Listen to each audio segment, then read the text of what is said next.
All right, let's talk about how to analyze the graph of a polynomial function when we're given the function as an equation. So the first thing we need to do is determine the end behavior of the graph.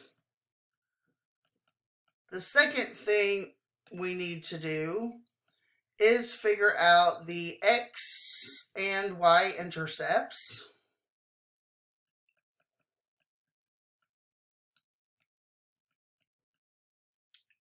Then we want to determine the zeros of the function and their multiplicity. And we use that information to determine whether the graph touches or crosses the x-axis at each x-intercept.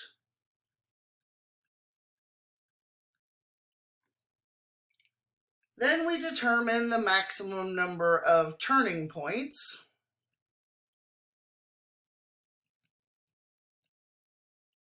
And finally, we use all that information to try to draw a graph. So let's look at f of x equals x plus 4 squared times x plus 1 times x minus 2. So first of all, we need to determine the degree. And the easiest way to determine the degree is to add up all the multiplicities.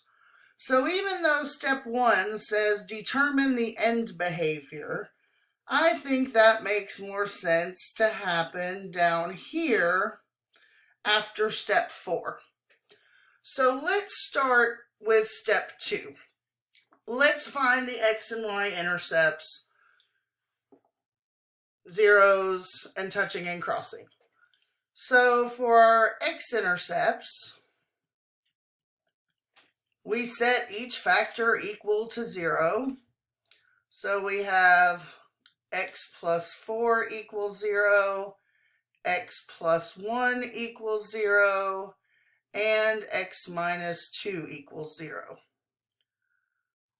And I don't know why I put parentheses around the x minus 4. Plus 4.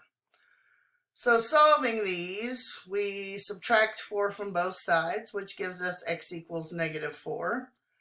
The second one, we subtract 1 from both sides, so we get x equals negative 1.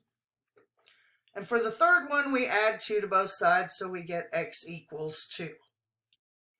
So now, remember, each of these are zeros of the function, so we can use them and the multiplicities to determine whether they touch or cross. Well, not they, whether the graph touches or crosses at that x-intercept. So we have negative 4, negative 1, and 2. The multiplicities, negative 4 has a multiplicity of 2, and the other two have multiplicities of 1.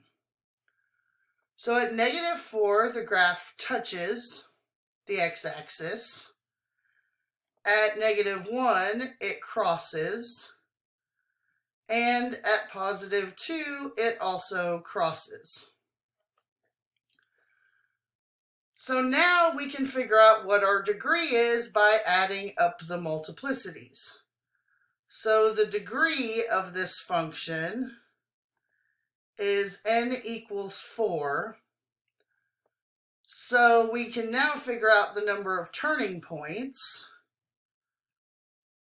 which is always the degree minus 1.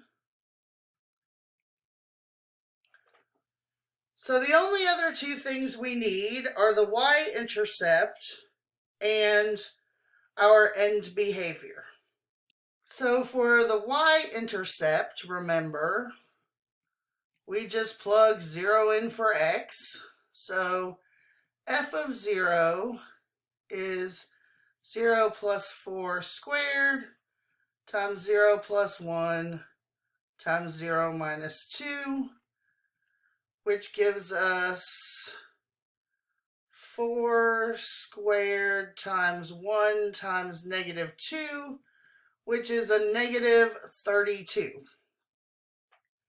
which is going to be way off the bottom of our graph.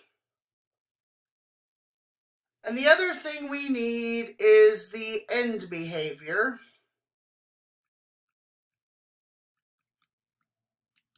And so this one is going to have end behavior that is like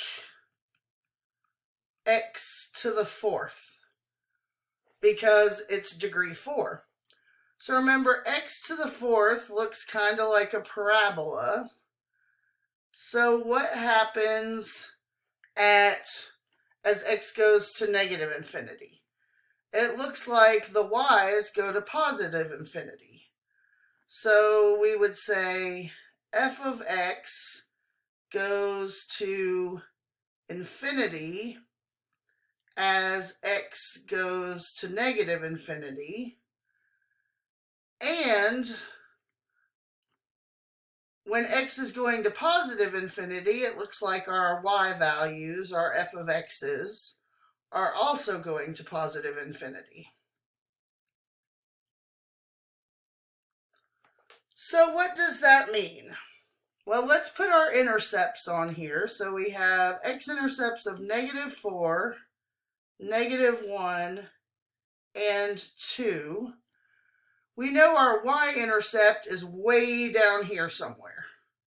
So I'm just going to put a -32 here and remind you that this is not to scale, right?